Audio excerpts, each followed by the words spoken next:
Good morning, everyone. Welcome to 10 Years Hence. I'm James O'Rourke, a professor of management at the University of Notre Dame, and I'll be your host for this series.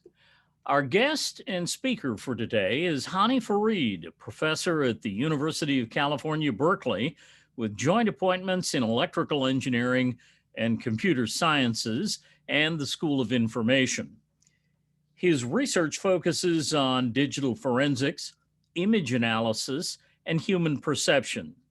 He received his undergraduate degree in computer science and applied mathematics from the University of Rochester and his PhD in computer science from the University of Pennsylvania. Following a 2-year postdoctoral fellowship in brain and cognitive sciences at MIT, he joined the faculty at Dartmouth College in 1999, where he remained until 2019. Dr. Farid is the recipient of an Alfred P. Sloan Fellowship, a John Simon Guggenheim Fellowship, and is a Fellow of the National Academy of Inventors. Good morning. Welcome, Dr. Farid. Good to have you here. Good to be here. Good to see you, Jim. Good. Well, as I may have mentioned to you in an email, of all our previous, you're the 6th speaker in this series. We have 2 more to go, but the previous 5 all mentioned your name during their talks. And so I thought, well, this is either extraordinary or he has a much wider network of friends than we thought. But we're delighted to have you here and delighted to have you talk about and share some of what you know about the issues related to fakes, deep fakes, and how we can know whether we believe what we see. Yeah, I'm looking forward to it, Jim. Thank you.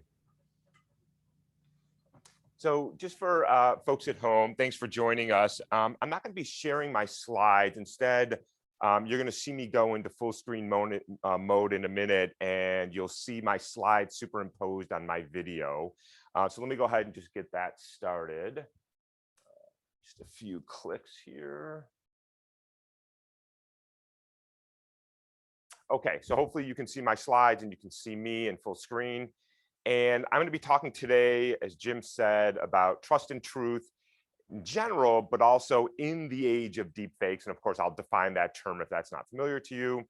Let me just say that I'll be talking about 2 basic bodies of work by now Professor Sophie Nightingale, who was a postdoc in my lab here at Berkeley, now professor at University of Lancaster, and Shruti Agarwal, who is just about to finish her PhD with me here at Berkeley. So when you think about sort of the age we're living in with misinformation and disinformation and deep fakes, it's good to sort of take a step back and sort of ask, so where did we come from? How did we get here? So let me just talk a little bit about the fact that misinformation is not new. I mean, it's been around as long as information has been around. As early as 2015, a public survey found that 4% of people believe that lizard people control society, in particular that a number of members of Congress and Senate are actually alien lizard people in a human skin. You meet some of the congressional candidates, I can understand maybe why you believe that, but that's a surprising number, 4%. 7% still think that the moon landing was faked. 14% of people believe that Bigfoot exists. 15% of people believe that the US government adds mind-controlling technology to TV.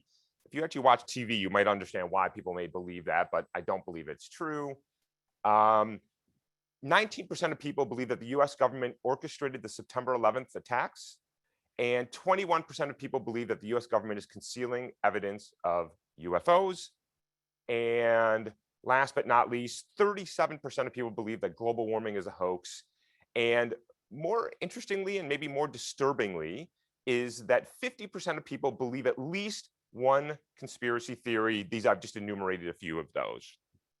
Now, this is 2015, before the misinformation apocalypse that is before us.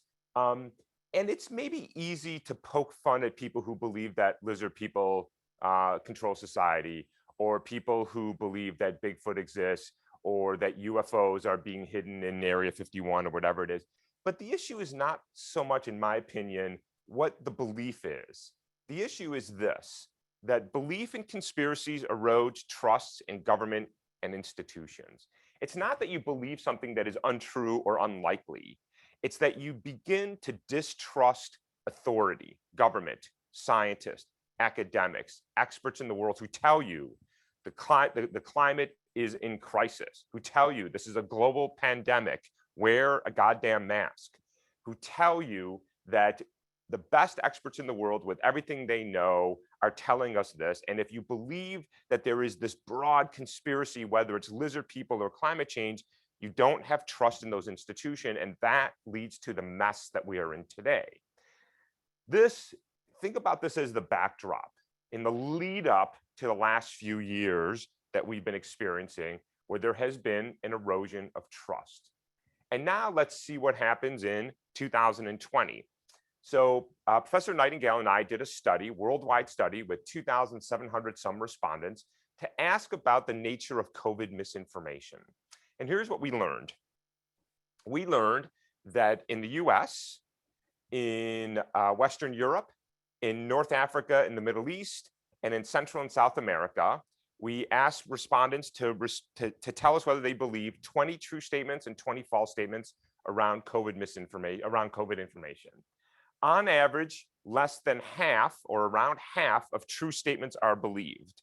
So only about half of things that are actually true around health issues, what's the nature of the disease, what's the nature of the cures, what do we know? Only half of statements are true. And more troublingly, between at worst 28% and at best 12%, so on average around 18% of false statements are believed, so roughly 1 in 5. That is very disconcerting. And the nature of the false statements that are believed looks something like this. 18% of people believe that COVID stands for Chinese originated viral infectious disease. That is not true. It is idiotic.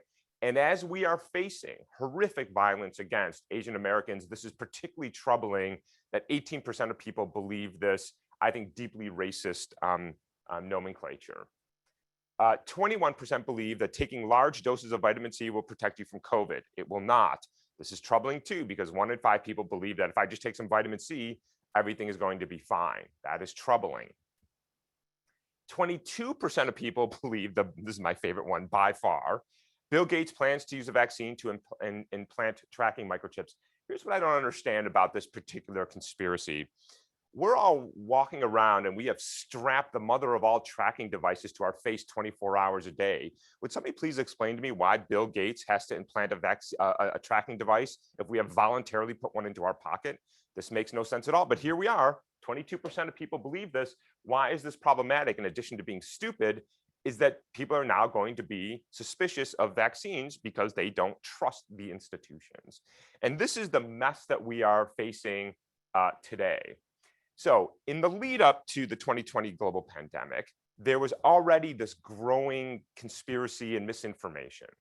In the 5 years between 2015 and 2020, social media exploded, of course, and those conspiracies and those lies and that distrust only fueled. And so in 2020, when the pandemic hit, it was ripe for the nonsense that is misinformation on the internet today. And so with that as a backdrop, now we're going to talk about deep fakes, because you can't really think about the problem of creating synthetic media if you don't think about what it is building on. And what it is building on is an existing ecosystem of lies, conspiracy, half-truths, and misinformation spinning around the internet, on social media, and on so-called news websites. And now we're going to add onto that dumpster fire of misinformation deep fakes. So let's talk about deep fakes. If you navigate to the website thispersondoesnotexist.com, true to the domain URL name, you will be presented with images of people who don't exist. Here are 6 representative images are completely 100% synthetically generated by a computer. And you can see it crosses gender, race, age, you've got facial hair, you've got glasses, you've got earrings. It's very, very compelling images of people who don't exist. I'm going to talk in a minute about how this is created. Here's one of my favorite examples of how one of these was misused. Teenager, bored during his holiday break, went over to this person does not exist, grabbed an image of a person and created a fake profile on Twitter and got that person registered by Twitter as a congressional candidate running for office, and got the election board to also register a completely fictional person as if they were running for Congress, and all they did was pluck an image out of this person does not exist to create this fake profile. That should be very disconcerting to everybody. So let's talk a little bit about how these things are created, how are they being weaponized, and then how do we think about a world when we can manipulate digital media in this type of manner. So let's first talk about how these things are made. It is surprisingly easy in some ways, at least conceptually. So here's the idea. I have two systems that I'm going to build. One is called the generator and one is called the discriminator. The generator's job is to generate something, to synthesize something. And so its job in this particular example is to synthesize an image of a person. And here's how it's going to do it. It's going to splat down a bunch of pixels on an image. It's going to look something like this, completely random noise, like nothing. It's meaningless. And it's going to hand that image to a discriminator. This discriminator has access to, well, people, faces, bunch of them, thousands, tens of thousands, hundreds of thousands. And its job is to say, can I build a classifier that distinguishes this image from people? And the answer is, of course, this is noise, this is not noise. And so it goes back to the generator and it says, nope, that's not a person, try again.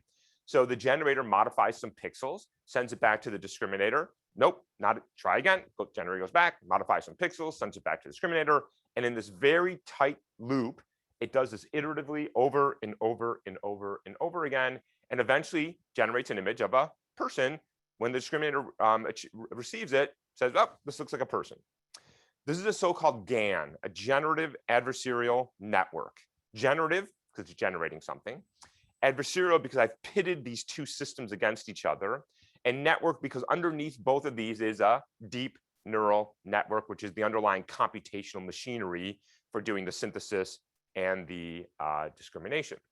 So very simple idea, lots of sort of details inside of these GANs and the optimization and the, a lot of little things that have to get done right. But now you just go to a website, download an image of a person who doesn't exist, done. Now, we can go from the static images to video in a very simple and elegant way. So imagine I take this image, I'll show you the video in a second, of Jennifer Lawrence. And I would like to change her identity to Steve Buscemi. Why?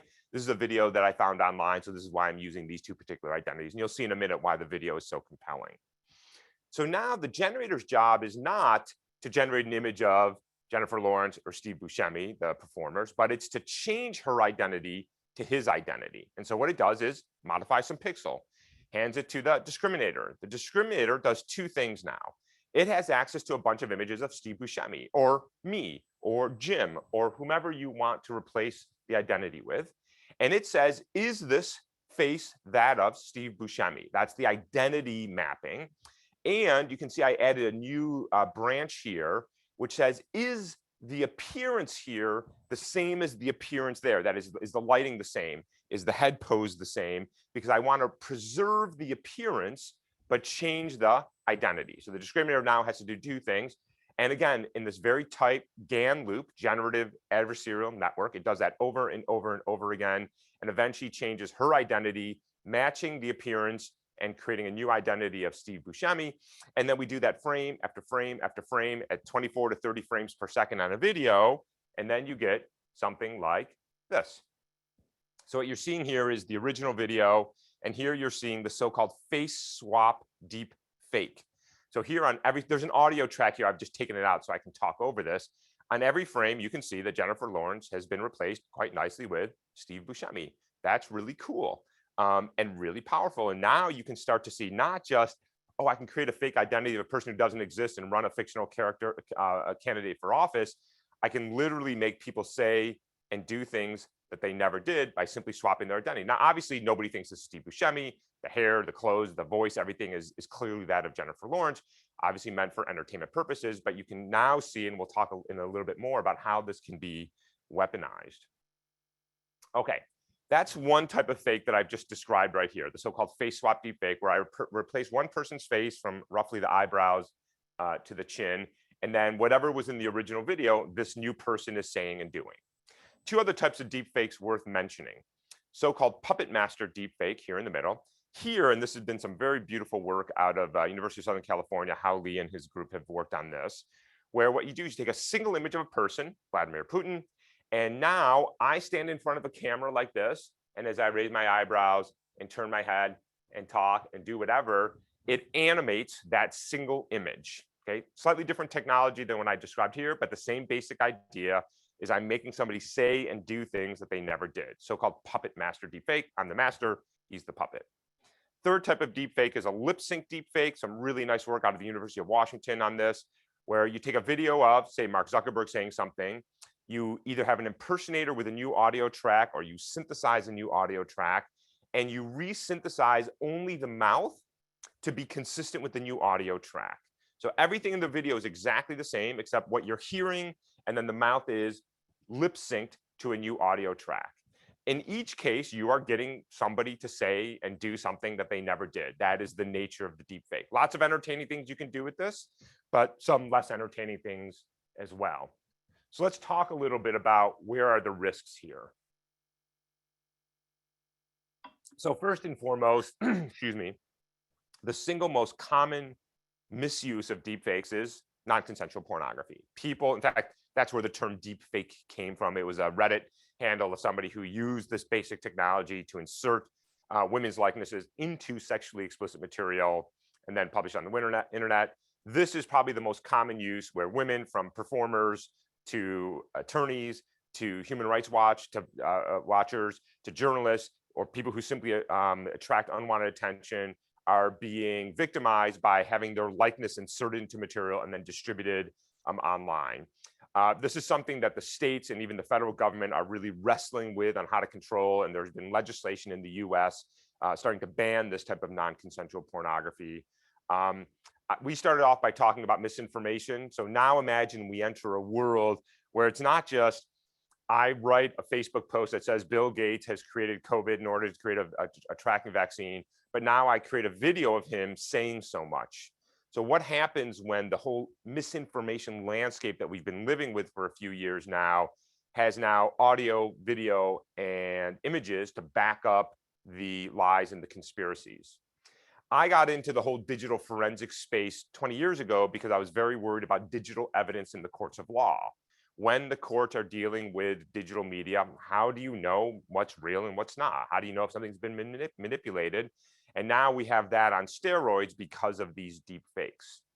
Obviously, on the national security front, there are lots of concerns as we try to reason about complex geopolitical issues around the world based on imagery that we're receiving. And really serious decisions have to be made, and often in very short timeframes. We've already started to see both small and large scale fraud. Imagine, for example, I create a video of Mark Zuckerberg saying Facebook profits are down 20%.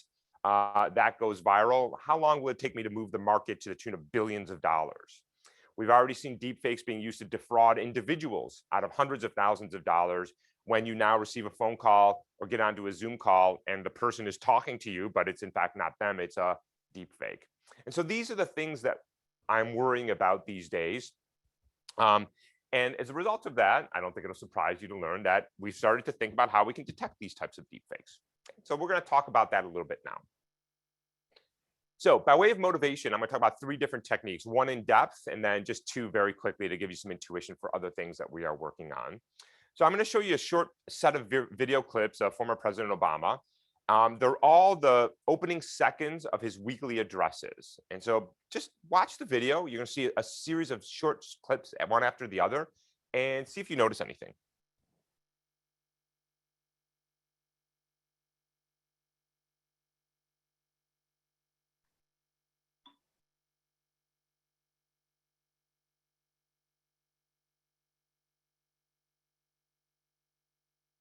Okay, so I slowed the video down a little bit. So hopefully you noticed that when Obama started his, oh, and by the way, I turned off the audio. I should have turned it back on. He was just saying, hi, everybody. Hi, everybody. Hi, everybody. And what was he doing? He's lifting his head up and back down. Hey, everybody, like this little sort of nod, welcoming everybody. And you can see it right here, by the way. As he came down, he would purse his lips ever so slightly and then start talking. And he did it in almost every single opening weekly address. It was this little tick, this mannerism, this behavioral mannerism. And when we noticed this, we started thinking about, well, this is sort of an interesting thing, because I don't think other people necessarily do that. And maybe this is an interesting way of determining whether the person you are seeing is in fact the person it purports to be, if you will, a soft biometric. So let's think about how we can exploit this. So here's a single clip of an authentic Obama video. And what I'm showing you here is over a 10-second on the horizontal axis time frame, two things. In blue is how much Obama is turning his head up and down in the affirmative, as if he is saying yes. And in orange is the down turning of the sides of the mouth as if he is frowning. What do you notice? They're correlated, right? So when one goes down, the other one goes down. When one goes up, the other one goes up. What's happening here? Well, if you watch Obama's former speeches, when he's angry, upset, delivering bad news, sad, he tends to turn his head down a little bit and look just ever so slightly down. So his frowning and his head rotation are correlated. Okay, that's interesting. Now let's imagine we have a lip sync deepfake. This is one frame from a lip sync deepfake. Now, what have I done in a lip sync deepfake? I've decoupled the mouth from the head. So the head may have been upset and turning itself down, but the mouth is now doing whatever the mouth wants to do according to the new audio track. And so now what you see in the same graph, time on the horizontal axis, blue is head rotation, orange is frowning, is they're decoupled. They don't know about each other. And so what we've discovered is that everybody has like their own little tics. Now for Obama, it's the, hey, everybody, it's this head rotation and frowning. But for former President Trump, it's a little bit different. So original Trump video, frame from the video here. And here, what I'm showing you on the horizontal axis, again, is time. But in blue, this time is the chin pucker. If you've seen the Trump speak, you'll see when he does this. And the orange is the mouth open. Okay. And what do you notice here is they're decorrelated. So when his mouth is open, he doesn't pucker his chin. When his mouth is closed, he does pucker his chin. This is a face swap deepfake that we made of Trump. It's Alec Baldwin from Saturday Night Live. And we've inserted Trump's face from here to here onto Alec Baldwin. So underneath it, it's not Trump, but it looks like Trump. So notice here what Baldwin does is he has this sort of caricature of Trump.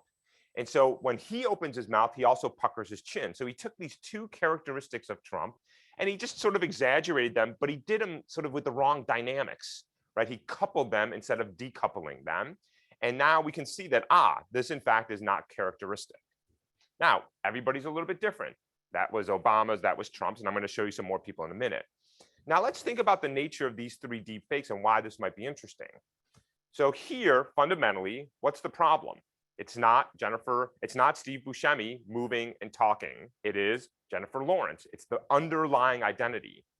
What's the problem here? It's not Putin, it's me in front of a camera moving him, so the mannerisms are mine, not his. So in both of these cases, it's an impersonator. It looks like the person that it's trying to purport to be, but the motion, the mannerisms, even if it's an impersonator, is not that person.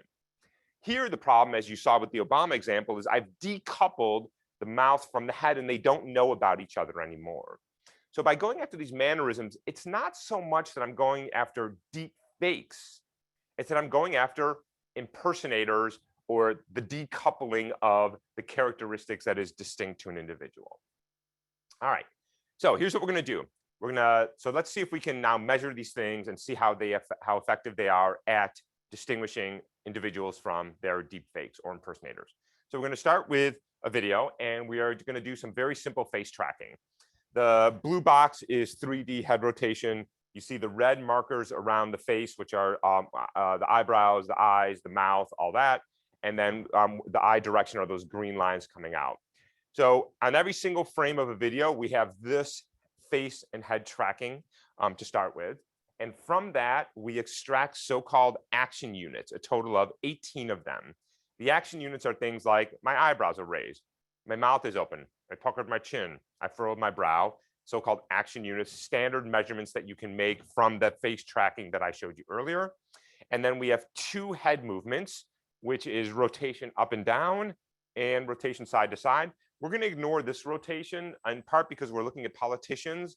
And when they speak publicly, they tend to do this a lot just because they're scanning the crowd. It's not diagnostic, so we just throw away that head rotation. So on every frame of a video, we have 20 measurements, 18 action units, 2 head movements. On every single frame, I can tell you how much am I furrowing my brow, how much am I raising my eyebrows, how much am I rotating my head. And what we're going to do is we're going to look at correlations. We're going to ask, is the head rotation correlated with the frowning?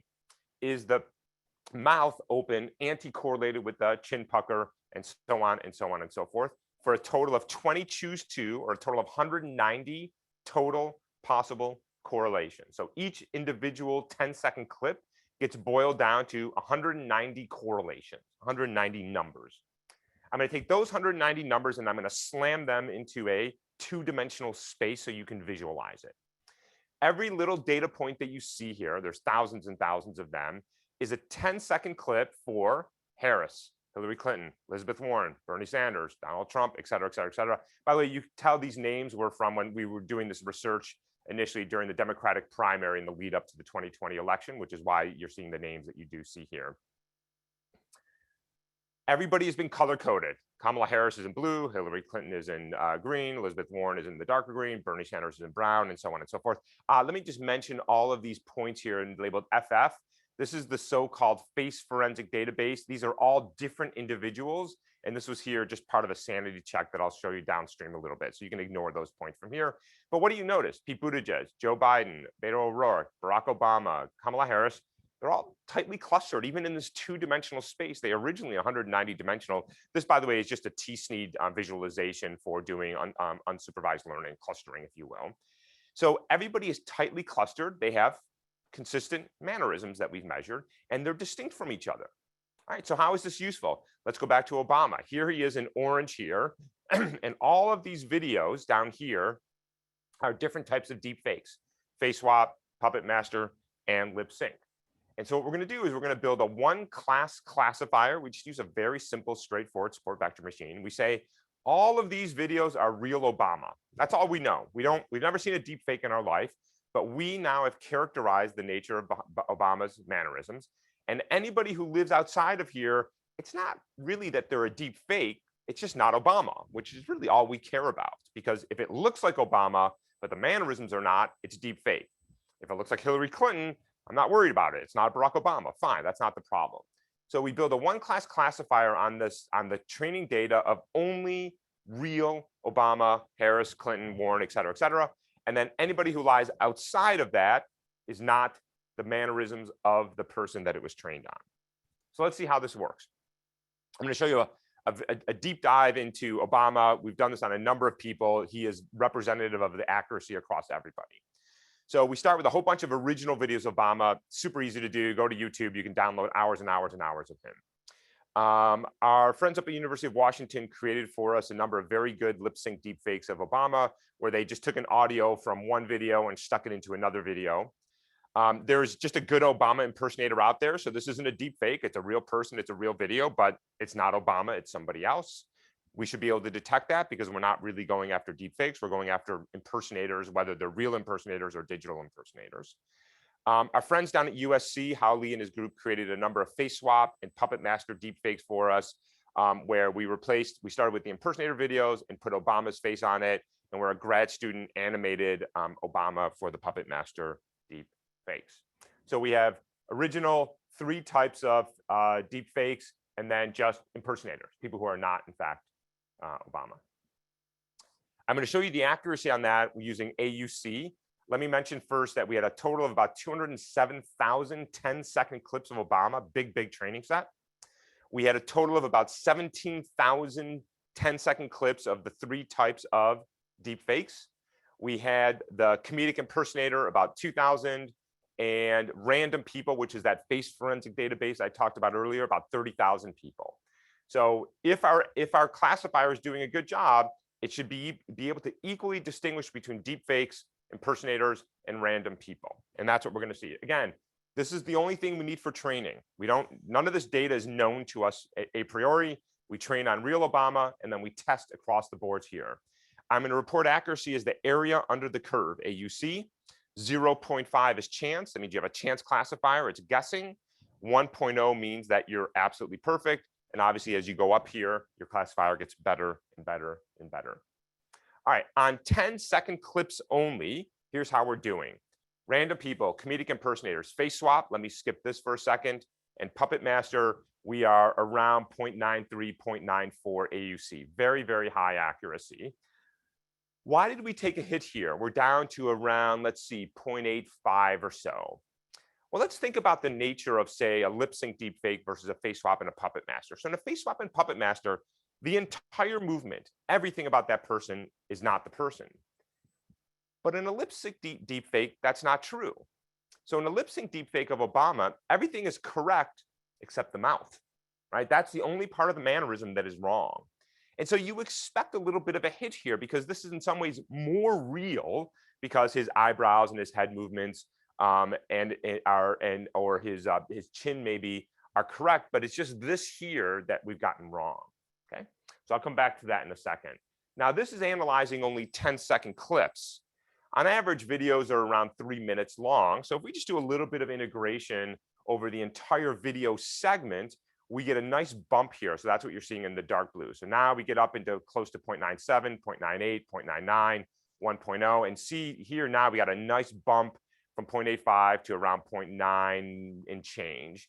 Things are improving here. I don't have a slide for it, but let me just mention that if we're a little thoughtful on that 190 dimensional feature vector that looks at all pairs of correlations, and if we only look at correlations between the mouth and somewhere else on the face, this jumps up to being equal. This is just a matter of a little bit of hand tuning of the parameters that you can do better. So generally speaking, we can do very good in detecting deep fakes of Obama. I won't show you the results, but we've done this with Trump, we've done it with Clinton, we've done it with Biden, we've done it with Harris. There's nothing distinct about Obama here. Everybody has this little sort of interesting mannerism that is distinct, and we can use that to distinguish them from impersonators or deepfakes. Let me talk a little bit about two other techniques that we've been working on. I think everybody's muted, so you can actually try this at home. This is actually one of my favorite techniques that we've been working on.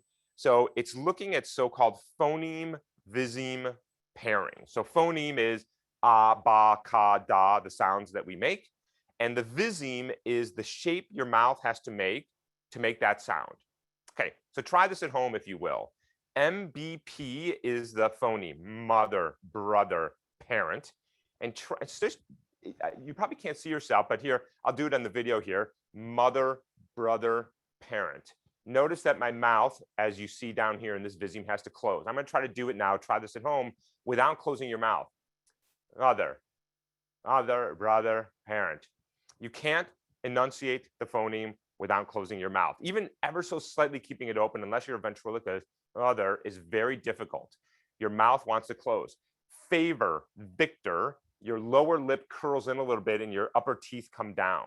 When we make certain sounds, our mouth takes certain shapes. But here's the thing about lip sync deepfakes and deepfakes in general is they don't know anything about phonemes. They don't know anything about visemes. They're just pushing pixels around, trying to get a classifier to say, this looks right. It doesn't know about the physiological motions that your mouth has to make, the physical motions your mouth has to make, or the shapes they have to make over a period of time. And what we noticed is, let's go back to this MVP, is that about half the time, the lip sync deep fakes don't form the mouth correctly. This is a single frame of an authentic Trump video where he's saying, I am, I'm, and you can see the mouth is closed. This is a single frame of a lip sync deep fake, and you can see that there's a little sliver of an opening. His mouth doesn't entirely close, and we see that about half the time on all the lip syncs that we've looked at. Favor, victor, ba, ka, all the different phoneme visemes, we now are looking to see if the shape of the mouth is consistent. And here's the thing, there are these very subtle differences. So if you saw this at frame rate, you wouldn't notice his mouth was closing. And even if you did, I don't think you'd think twice about it. But we can make these measurements. And anytime you slip on a phoneme viseme matching, we've got a little signal that says something is probably wrong here. That's the second technique. Third technique, one of my favorite ones. If you haven't seen these, by the way, go find them because they're awesome. Search for TikTok, deepfake, and Tom Cruise. There's a series of very, very, very good deepfakes created by an incredibly talented graphic artist it starts with an impersonator who also does a very, very good Tom Cruise impersonation. And then they did a face swap deep fake where they spliced in Tom Cruise face onto the video. Let me show you one of them. Unfortunately, I don't have audio here, but the audio is great. So I think most people will agree that looks an awful lot like Tom Cruise. And it is extremely high resolution. In the early days of deep fakes, these things were very, very low resolution. They were blurry. You saw all kinds of little flickering. These have gotten very, very good. So these things hit the internet and went viral a couple of weeks ago. And I was asked what we thought about them. And when we first looked at them, I mean, honestly, what I thought was, you know, what would be really awesome is that if that's actually Tom Cruise pretending to be a deepfake Tom Cruise, because they were really that good. But Shruti, who's the grad student who's been working on these projects, and I sat down and started looking at these videos, and we started to, a little bit harder work than it has been in the past, noticing some really interesting artifacts. And you just saw one right there when he turned his head. So let me highlight that for you. By the way, go watch the videos. They're fantastic. The audio is great. The guy's voice is absolutely perfect, and he's very funny. This is a single frame from the video you just saw. You saw him at the very end. He turned his head there, and you can see very clearly his ear, his right ear here. This is the right ear of the real Tom Cruise. Deep Tom Cruise, real Tom Cruise. What do you notice? Real Tom Cruise has an attached earlobe. This lobule here is actually attached to the side of his head, as a small percentage of people do. What do you notice here? It's not attached. The ears have actually been shown to be a pretty good biometric. Not a biometric the way fingerprint, DNA, iris is, but you can see distinct differences in the shape of the ear. The attached lobule here and also the rolls in the side of the ear here are quite distinct. And so just statically looking at a single frame, you can actually see some problems here with the ear. And why is that, by the way? Because the face swap right now, at least, is only doing this. It doesn't know about this or anything else. It's only doing the face because that's what we focus on, right? So when you look at somebody, you're not looking at their ears. There's a triangle that you look at. You go from the eye to the mouth, and this is what we focus on. Nobody's thinking about your ears, but biometrically, there's a nice little signal there. Now, in addition to that, there's an interesting dynamics between your mouth, your speech, and your ears. So what I'm showing you here are several frames of a video of me.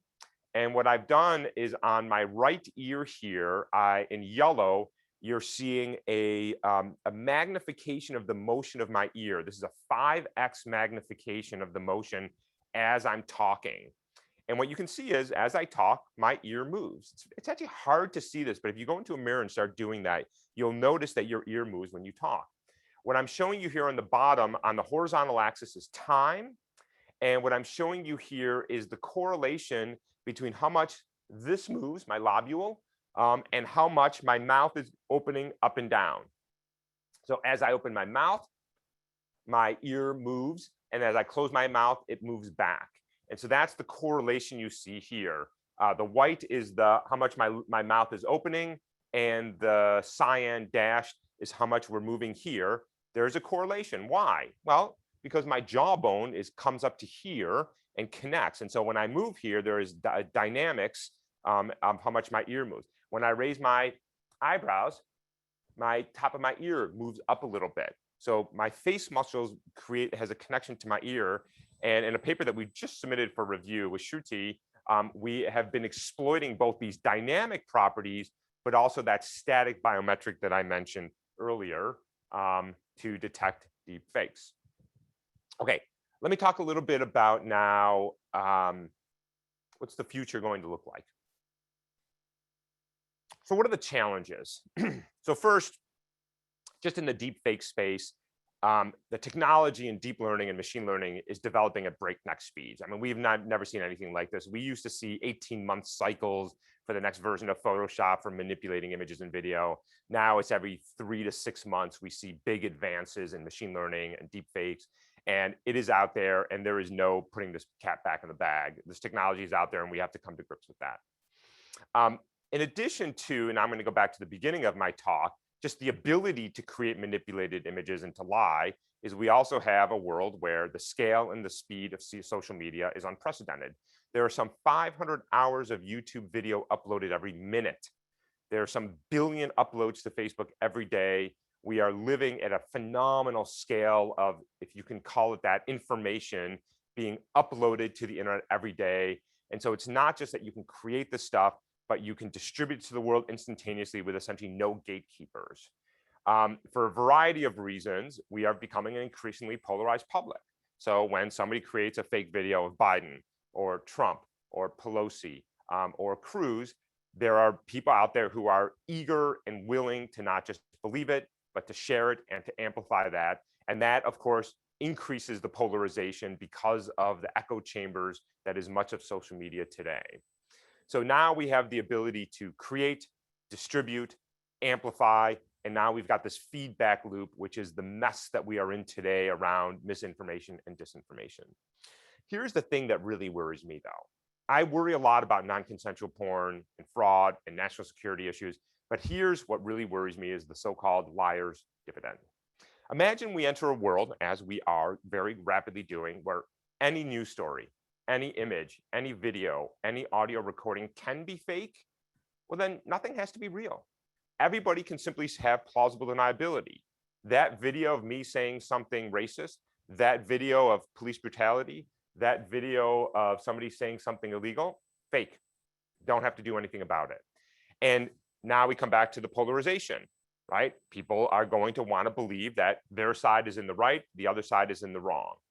And so when we enter a world where anything can be fake, everybody will be able to dismiss inconvenient facts. And that is very distressing. Just before the webinar started, Jim and I were chatting a little bit, and he reminded me of the great quote by Patrick Moynihan, the giant Patrick Moynihan, who said, "You're entitled to your own opinion, but not your own facts." And I worry that that is going to start to change. There's, of course, the inherent arms race that is what I do and what people who synthesize content does, as there is in any cybersecurity space. And that means this is a never-ending battle that we are going to be fighting for years and for decades to come. So what can we do?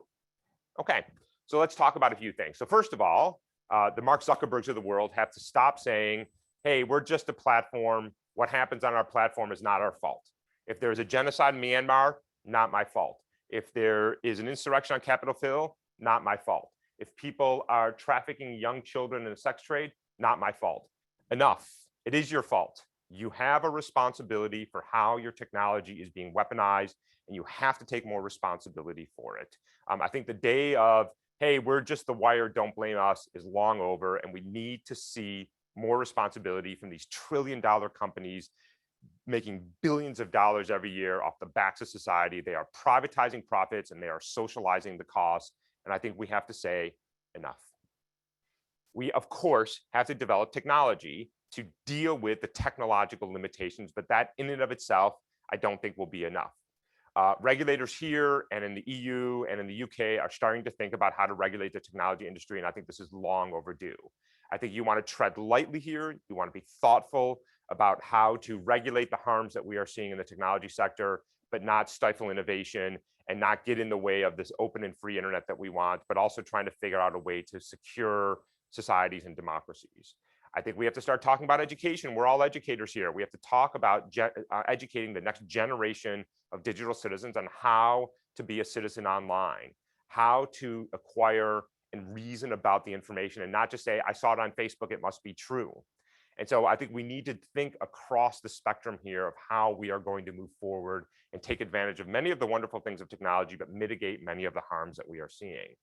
Now, since I mentioned Facebook, let me just mention a few things about Mark Zuckerberg. Zuckerberg is fond of saying the following. This is a quote. I just believe strongly that Facebook shouldn't be the arbiter of truth or everything that people say online. By the way, I agree with that. But the problem with this quote is that it denies the reality of Facebook, which is that it's not just that Facebook is the arbiter of truth. It's actually worse than that. It's that they are the arbiter of what is relevant. Because on a day-to-day basis, everything that you see on Facebook is being driven through a recommendation algorithm that plucks out certain pieces of content to put onto your newsfeed. On YouTube, 70% of all watched videos are recommended by YouTube. Twitter is the same thing. TikTok is the same thing. The recommendation algorithms are deciding what you see, hear, read, and ultimately believe. And you don't have to believe me.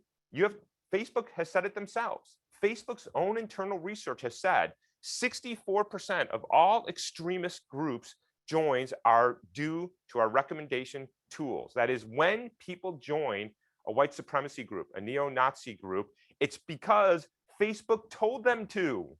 So Mark Zuckerberg is fond of saying, hey, I don't want to be the arbiter of truth, but he has no problem driving people to extremist groups and telling them what to read, see, hear, and believe. You can't have it both ways, Zuckerberg. It's one way or the other. If you want to pluck out information and recommend it to people, I say you have a responsibility. Now, the other thing Zuckerberg is fond of saying is the internet is big. We got billions and billions of users, some 3+ billions. You can't possibly expect us to regulate that. Well, I have a couple of problems with this statement. One is you've built a monstrosity. You don't get to build a monstrosity that you can't control and then step back and say, this thing is out of my control. But it's even worse than that, because Facebook's own research has shown that it's a relatively small number of people who are the biggest part of the problem. And a recent internal Facebook study found that only 111 accounts out of 3 billion plus are responsible for more than half of the platform's anti-vaccination content. This is not the scale of the problem that he will have you believe. This is a much more manageable problem because of things like this. It's a relatively small number of people who are responsible for a significant amount of the problem, and he knows who they are because his own research is doing it. But here's the rub, is that what the research has shown them is that as content gets closer and closer to the line of things that are not allowed and illegal, they start to maximize engagement. What his algorithms have figured out is the more outrageous, salacious, conspiratorial, and fake content engages user more. And he is in the engagement business. He is in the business of keeping you on his platforms for as long as possible to extract your data and deliver ads. And so the most outrageous stuff is good for business. And now we are at odds with each other. You don't get to hide behind, I'm not the arbiter of truth. You don't get to hide behind, this is a hard problem. You've built the monstrosity and you now need to fix it. The work I described today, all of the deep fake research is that of Shruti Agarwal, really awesome, terrific graduate student who will be on the market very soon. And the misinformation surveys and a lot of other things that we've worked on in my lab are with now Professor Sophie Nightingale, who just recently joined the faculty at University of Lancaster over in the UK. Everything I've talked about, the behavioral mannerisms, the phoneme visemes, the ears, and many other techniques are on my website, farid.berkeley.edu, and you can find papers and op-eds and other talks that we've talked about around this topic and related topics. And I think with that, I'm going to stop, Jim, and happy to take some questions if there are any. So I'll ask my engineer to return my video if he can do that. Okay. All right, there we are. Thank you very much. Hani, this is, I think, a really interesting moment. And I genuinely appreciate what you've been able to do for us. So let me go to the questions that have come from our viewers. One that I think is particularly interesting because of the urgency asks how quickly this analysis can be done. In a national security situation where leaders need to make decisions fast, is it possible for them to have this information in real time that videos were manipulated? So the question, I suppose, is, can you download an app and apply that right away to look for those disconnecting sine waves? This is a great question, and it's absolutely the right question to ask. So the answer is, for the techniques that we've developed, they are essentially real time. They don't need hours and hours of compute cycle. It's actually very, very fast. It takes seconds. But of course, the tools have to be in the hands of those analysts. So we have worked with DARPA and with national security agencies to get these tools in their hands so they can do the analysis. But the bigger question here, and you're absolutely right, it's not just there's some fake content and we have to detect it. In many cases, we have to detect it very, very quickly. If somebody is uploading a video of Zuckerberg saying profits are down 20% and they want to move the market, I don't have minutes. I've got seconds. National security, same thing. So here's the rub, though. So the tools we have can be worked in real time, but somebody's got to find the video. They've got to do the analysis. They've got to, you still need minutes. It's not in that sort of real time, fully automatic. There's still an analyst in the loop. Yeah. So But I think yeah, go ahead, Jim. no, I was just going to say, but this isn't just national leaders. This is a much broader landscape here. Exactly. So let's talk about that. So if the question is, video comes out of Russia, I think that we probably have the tools to deal with that in a reasonable time frame. If the question is, there's 500 hours of video uploaded every minute to YouTube, what do we do with that? The answer is these tools will not save you. They simply don't work at the scale and speed and accuracy that you need on internet scale. So for that, I think we have to start thinking about how we record digital media. So there's sort of two ways to think about the authentication game. One is the way I've been talking about it, which we call passive forensics. We wait for the videos to show up and then we do the analysis. The other is active. And here's the basic idea, is that instead of recording with one of these things the normal way you would do with a native app, we open a specialized app, which is called Control Capture, just a normal camera app. But what it does at the point of capture, whether it's an audio, an image, or a video, is it gets the geolocation, gets the date and time, grabs all the pixels, hashes everything, and cryptographically signs it. Essentially, you are authenticating on the device. And then downstream, when that content is distributed or posted, you have that initial signature. So this work is being done through a consortium called the Content Authentication Initiative, CAI. It's being led by Adobe, but there's Microsoft and the New York Times and the BBCs and Twitter and lots of other companies to start thinking about how we can regain trust in visual imagery from the user, so we call it the glass to glass problem, right? The first glass is this, the recording. The second glass is this thing when I'm displaying. I think if you want to do authentication at internet scale, you've got to think about the first piece of glass, not just the second piece of glass. And I think that has the possibility to go to scale. And I think here's my hope, is that people are going to want to be trusted. And if you want to be trusted, you are incentivized to use one of these control capture systems so that your content is not questioned downstream. Okay, that's at the sender's end. And as I read through some of the questions, these clearly have political science implications. I live in a business school. So the capitalists on campus are all herded into one confined facility, and we talk to each other about this stuff. Yeah. And so the question is, if I'm president of the United States, we can probably get the NSA or, the CIA to come in and help us upload this, Sure. and so that we're geared up. And from my end outgoing, of course, I'll want to make certain that everything I say is verified. So we use your cryptographic technique. Yeah. Let's say you're running a business somewhere and someone says unkind things about you, designed to manipulate the market price of your shares. Sure. That has happened, more than once. Sure. Bear shorts are able to do their work by people talking down the stock. There was a company in Orange County, California, called Emulex, and it turns out a kid in a community college. This is not your actual, Nobel genius. This is just a sophomore. He's 19 years old. Puts together a fake news release that looks like it came from PR Wire. And he sent that, via email to a number of outlets. And it said, well, the CFO has stepped down. The Securities and Exchange Commission has begun an investigation. Money is missing. And, oh, by the way, nobody can find the chief executive. So this is on the NASDAQ. There are no market makers. Yeah. This thing goes into free fall. It plunges. Yeah. The CEO had to get in a car. It's because he lived in Orange County. And he had a choice to either go to Los Angeles or San Diego, go in a TV studio and prove that he was alive, hold up a newspaper. And so he went down to San Diego. Yeah. I later said to this fellow, I met him in a hotel lobby one day. I said, well, there's an argument for having your own TV studio. And he thought about that and he said, yeah, you're right.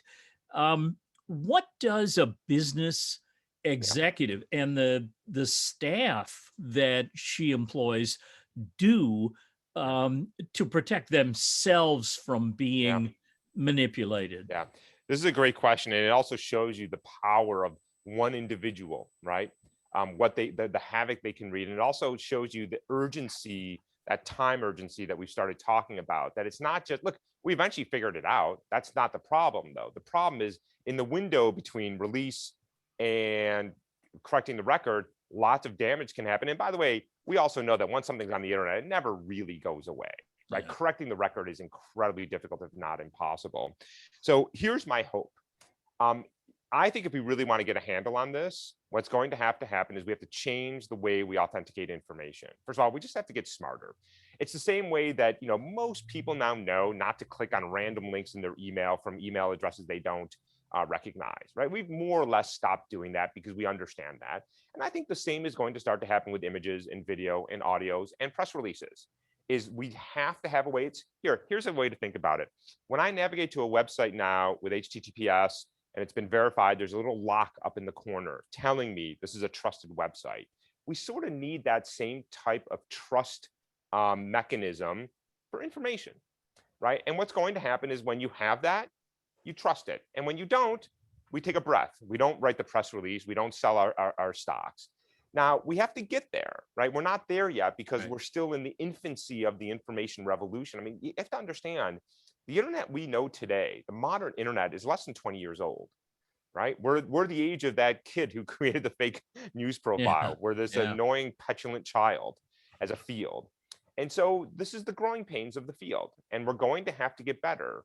And I think that, one thing that we've all started to recognize is that this idea of the internet, that we democratize access to knowledge, that we take away the gatekeepers and the truth will come out. It's Brandeis's concept, right? Yeah. That the best response to false information is more information is not working. And the reason it's not working, by the way, is because Mark Zuckerberg has his thumb on the scale, right? It's that information is not equal on the internet. It's the most outrageous in the lies that are promoted because it's good for business.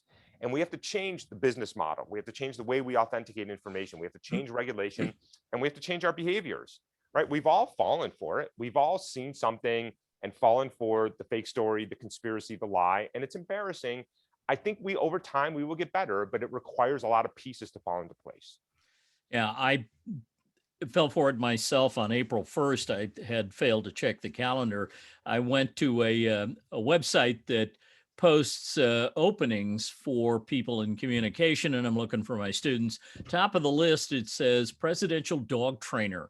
Pay range is between $120,000 and $145,000, and there's a whole job description. I thought, that is really cool. I like that. They're gonna get this dog into the system and get him straightened out. Well, Yeah, it was a hoax. of course. Yeah, but it was an amusing hoax, and I think Major is unaware of it. So one of the things that seems to bother me, and I know it's always bothered the Secret Service with regard to currency, the idea was there is no such thing as a permanent, completely safe for all time banknote, Yeah, because the bad guys will devise ways yeah, to launder the paper or fix the images yep, or whatever. So now we put a magnetic stripe in it and yep. um, the problem, though, of course, is that, the 16-year-old at the cash register at the grocery store doesn't really know about all that Yeah, stuff. Are we simply stuck in a loop in yeah. technology in which deceivers, blackguards, thieves, and ne'er-do-wells will always be a step ahead of us? Yes, but it's not as bad as it sounds. So back in the day, in the early days, the average teenager with an inkjet printer can make a reasonably compelling $20 bill. They can't do it anymore, right? And those that doesn't work. And so, yes, there is this never-ending cat and mouse game arms race, but something does change. Is that we take the ability to create the counterfeit $20 bill, to create a deep fake, out of the hands of the average person and into the hands of increasingly fewer and fewer and fewer people. It's more difficult, it's more time consuming, and it's riskier. And that's really the best you can hope for. So today, can we counterfeit $20 bills? Yes. but it's a lot harder and a lot more time consuming, and the average person with an inkjet printer can't do it anymore. I think that's the way you have to think about the information space as well. Right now, a high school kid can create a fake candidate for Congress. If we can't raise the bar to make that less likely, we're in trouble. So look, eventually state-sponsored actors, Hollywood studios, highly talented individuals, sure. But that's a more manageable risk. But when you have democratized access to billions of people around the world to create synthetic media, that's a massive threat vector. If I can narrow that gap to a handful of people, that's a threat vector that I think we can probably manage. Well, the other thing I think that sort of saved us here is that we don't use only a fraction of society uses cash. And I put maybe, I don't know, maybe the beginning of February, I put 3 or 4 $20 bills in my wallet. They're Yeah. still there. Yeah. I just don't use the problem has cash. solved itself now, essentially. Although we have a whole nother set of problem with bank fraud and credit card fraud. And here, for example, at the UC system, we had a massive data security breach where everybody's banking information, social security numbers were breached. And now we have this other set of problems. It's not the old it's not an analog fraud problem. It's a digital fraud problem. So I think we've just replaced one problem for another. Okay. So are we going to have to regulate the way information is gathered, processed, and perhaps posted or transmitted? Yeah, this is a dangerous space right now, because the one thing we don't want is the government regulating access to information, right? I think most of us agree on that. Yeah. On the other hand, most of us are looking at the internet today and thinking this isn't working. What was the idea of the internet is we take away the gatekeepers, the corporate titans of the CBS, NBC, ABC News, the New York Times, and we allow everybody to have access to information. But what we've done is we've replaced editorial rooms that, while not perfect, at least had standards, with Mark Zuckerberg and Jack Dorsey. That is not an improvement in the landscape, because there is no editorial standards at Twitter and Facebook. That's not what their business model is. Their advertising business is. So I don't think that the government should be regulating access to information or how information is presented or distributed. I think what they should regulate is that companies that profit off of information should be held accountable for the harms. If 64% of people who join an extremist group because you told them to, I think you have some responsibility. The people who join the extremist group and commit crimes have the vast majority of the responsibility. But if you are literally shining a light on something and saying, go over there, I think you should have responsibility. And then I think if we just do that very small nudge, I think then the social media giants will say, look, okay, maybe, we are prioritizing profits over society and individuals and democracies now, but if we can be dragged into court and sued for harm, the way, by the way, a car manufacturer can, a pharmaceutical can, or anybody in the offline world, maybe we will take a little bit more care in our editorial standards. And so that's Section 230, right? Section 230 of the Communications Decency, so which gives, where's that going to go? Good. So right now I've lost count. I think there's probably 24 proposals for changes to 230. This is coming out of House Energy and Commerce, which oversees 230. So for those who don't know, Section 230 of the Communications Decency Act, when it was developed more than 20 years ago, was sort of a good idea. And it said, if you take content down on your site, you cannot be sued if you want to moderate content. And if you don't take content down, you cannot be sued. It was the mother of all liability protections. And I think many of us, myself included, believe that the tech industry by the way, it was called the Good Samaritan Law. The idea was that we should encourage companies to do the right thing, but not hold them liable if they miss something or if they're too aggressive. And the companies have taken this to an extreme and hide behind 230 for all kinds of bad behavior. I think my view of it is, I don't think it's reasonable to say you are responsible for every single piece of the 1 billion pieces of content uploaded to your site. I think that's not reasonable. I think it is reasonable to say that if you look at that sea of billions of pieces of content or hundreds of hours of video, and you select one and tell people to read it or watch it, I think you have some responsibility. And so what I'm saying is not to change the nature of what can and cannot be submitted online. I'm saying to change the nature of the underlying recommendation algorithms that drive the internet today. And so this, first of all, gets around a lot of very complex issues of freedom of expression and open free internet. We're not saying don't. I'm just saying if you want to monetize something, you have some responsibility for what that is. And I think it's a modest piece of proposal. Senator Warner has a very nice piece around that. There's another bill, I'm forgetting who the sponsors were in the House side, that I think is very thoughtful. And then there's other ones that I think are a little bit more some are too aggressive and some are not aggressive enough. Okay. Well, it's pretty clear. One of the lessons I teach in most of my communication courses, I teach change communication, corporate communication, writing and speaking. But we take a look at the digital landscape and then take a walk through the social media platforms, and we look at how recent they are and where the new ones are. And you come to Facebook and you look at a figure like, how many billion users, active accounts they have. You look at YouTube, now owned by Google, and the 500 hours of video uploaded every minute. Even a person who is not terribly thoughtful will say, well, you can't hire enough people to look at that, right? Right. There aren't enough people. Right. And so we're now dependent on an algorithm, but it's got to be their algorithm. And so they're completely in charge of Yep. what remains and what comes down. And, and without a lot of transparency, right? So one of the things that is being discussed on Capitol Hill and in the UK and EU is to treat the technology sector a little bit more like we treat the financial sector. You have to be auditable, right? We should be able to audit these algorithms for bias, for political bias, for racial bias, for gender bias. We should be able to audit what are you recommending and how are you dealing with the harms coming from your services?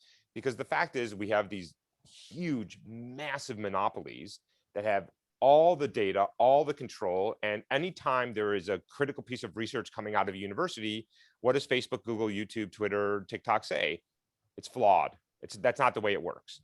Well, easy for them to say, right? They've got all the cards. So I think we need to start having a little bit more transparency on how these systems work, the same way we do with lots of the offline industry. I think for a long time, Jim, there was this sense that the internet was like Las Vegas. What happened on the internet stayed on the internet, right? And yes, it was sort of ugly and dirty and nasty, but it was okay because it was digital, right? But that's not true anymore, right? The United Nations has implicated Facebook in horrific genocide in Myanmar, in the Philippines, in Sri Lanka, in India, in Brazil.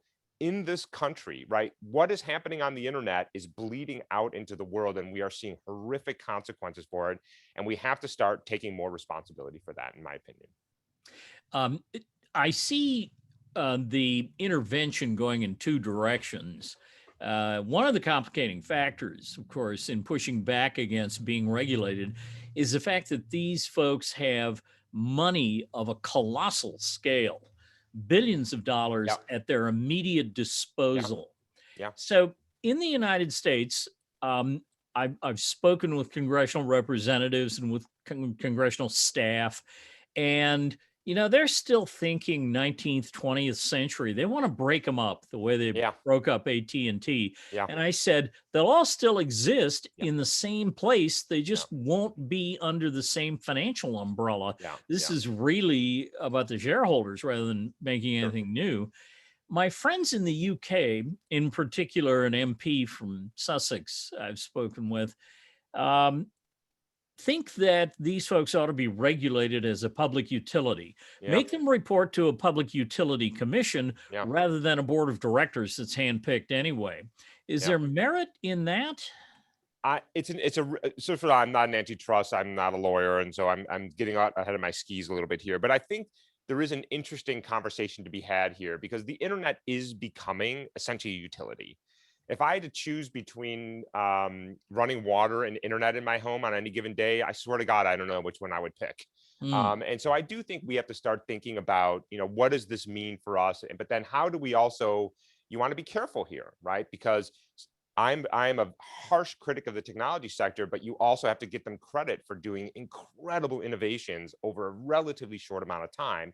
I think they have done it on the backs of individuals and societies and democracies, but the innovations have been absolutely tremendous. So we have to find a balance between having an environment and an ecosystem that encourages innovation and lots of great things that come from technology, but also mitigating harm. The thing that worries me about the monopoly that is the tech industry today is that there's no oxygen for new ideas, right? So what is the core problem that I see here is that there's lots of issues, but at its core, the problem is that social media is in the business of giving away their products and extracting data, and then it's an ad company. And the reason that's the business model is because 15 years ago, when Google and Facebook and Twitter came out, do you remember everybody said, you're never going to make any money, right? How are you going to make money? You're giving everything away. This is idiotic. And the reason we were doing that, of course, is because people weren't comfortable with e-commerce, right? Today, Netflix, Prime, Spotify, Hulu. I mean, I've lost track of the number of monthly subscriptions I have. And so people are more comfortable with commerce. We're more comfortable paying for things. I buy music, I buy movies. I don't pirate them anymore the way we all did 15 years ago. But the core business model is still ad-driven, privacy invasive. So what I would like to see is, and the problem, of course, is anytime a competitor comes along, Google, Facebook just absolutely crush them because, as you said, they have an infinite amount of money. So for me, the antitrust issue is more about creating oxygen in the room for better business models and getting away from this privacy invading, ad driven, outrage driving machine that is social media today. That's what I would like to see talked about. Now, what's the mechanism to do that? I'm going to leave that to people much smarter than me to make that decision. Well, these fellows are unelected. I mean, it was not that long ago, corporate officer at Twitter said to me, Jack Dorsey, properly motivated, I think, said, well, we're going to bring everybody into a conference room. By everybody, he means all 6 of his senior employees. And he said, what we need to do is figure out how to remove hate speech or dehumanizing speech from Twitter. We can do that. So they went in, they drank a lot of coffee and ate donuts, and then 3 days later concluded they not only couldn't do that, they couldn't even define dehumanizing speech. And they said, to their embarrassment, that if we began with the obvious, the president of the United States couldn't have a Twitter account. That's right. So things get complicated really, really fast. Here's my thing, Jim, is I think we are getting to a place, I've been here for a long time, where we have to admit that social media is a failed experiment. This idea that you can put billions of people on a platform together and just let them go at it and then try to deal with the consequences is idiotic. It was a bad idea to begin with, and it's really turning out. So I'm of the belief that it's a failed experiment, that humans are at their core driven by divisiveness, hate, and vitriol. And because of the reward, that's pretty frightening. It is, but I think it's true. And by the way, it's also, we're being manipulated, right? Because what happens is that when I say something that is hateful, it gets more shares and more tweets, and I get that little dopamine hit. And so we're reinforcing these patterns. I'm of the belief that social media is a failed experiment. And by the way, you can get off of Twitter and Facebook. I don't know that I have to tell people this, but you should delete your Facebook account. You should get off Twitter. By the way, I wrote Mr. Zuckerberg a letter, which I'm sure he hasn't read. I called him a threat to democracy, and I said, I'm leaving. Now, I've since been told, everything of yours is still there. Of course it is. They just switched it off, but I haven't been back. And I will tell you, as I've told all my friends, my students, I got an hour of my life back when that happened. I am no longer reading angry classmates railing against the government or whatever. I just go look at other things. And by the way, everybody who gets off of social media reports there's a withdrawal and then there is bliss. So honestly, Twitter, YouTube, Facebook, TikTok, all of these things, they are being designed to manipulate and addict you. And we have to treat that like any other addictive product.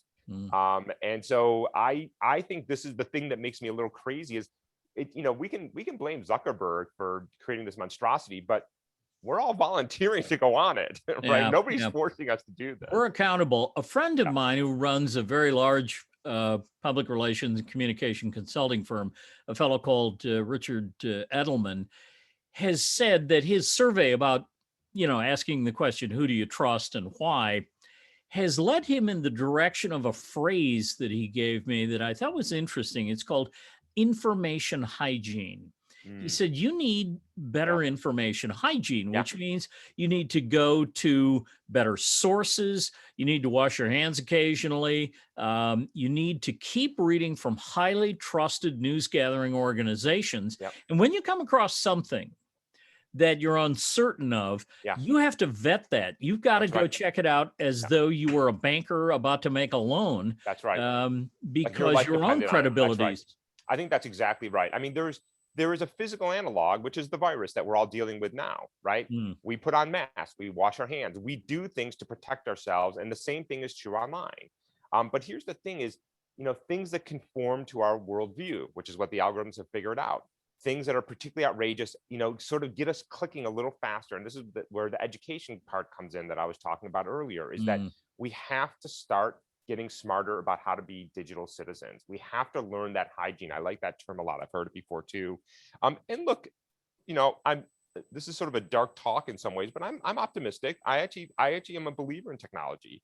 I'm not a techno utopian who just believes technology is inherently good and more technology is better than less technology. I think we have to have smart technology. I think we have to be thoughtful about how it interacts with our Right. societies. But I think we just have to get over this sort of this learning curve that we seem to be on. Now we come back though, but you've got these trillion-dollar companies that can lobby the hell out of anything that tries to rein in the abuses. So we've got to find a way to get through this. Well, no question about that. Um, I think this will evolve, and it's evolving faster than uh, almost any. I've been teaching for 50 years. This is evolving faster than any body of knowledge that I've ever voluntarily gotten into or been exposed to.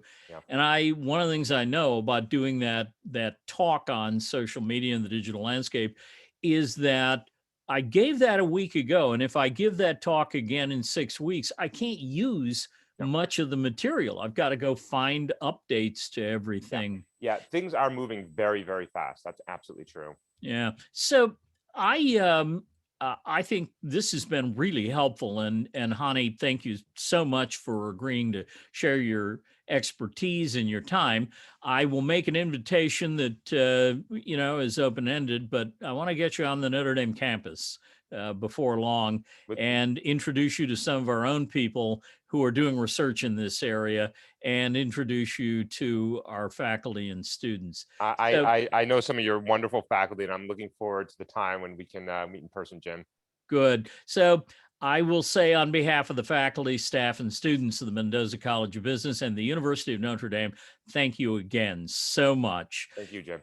In a week's time, we'll welcome Sarah Cook to 10 Years Hence. She is Research Director for China, Hong Kong, and Taiwan at Freedom House, and she'll be talking about disinformation, China, and Beijing's broader global media influence. So join us then, if you would, a week from today, 10:40 a.m. We'll see you there. Goodbye, everyone. Take Thanks care. again, Jim. Thanks, everybody.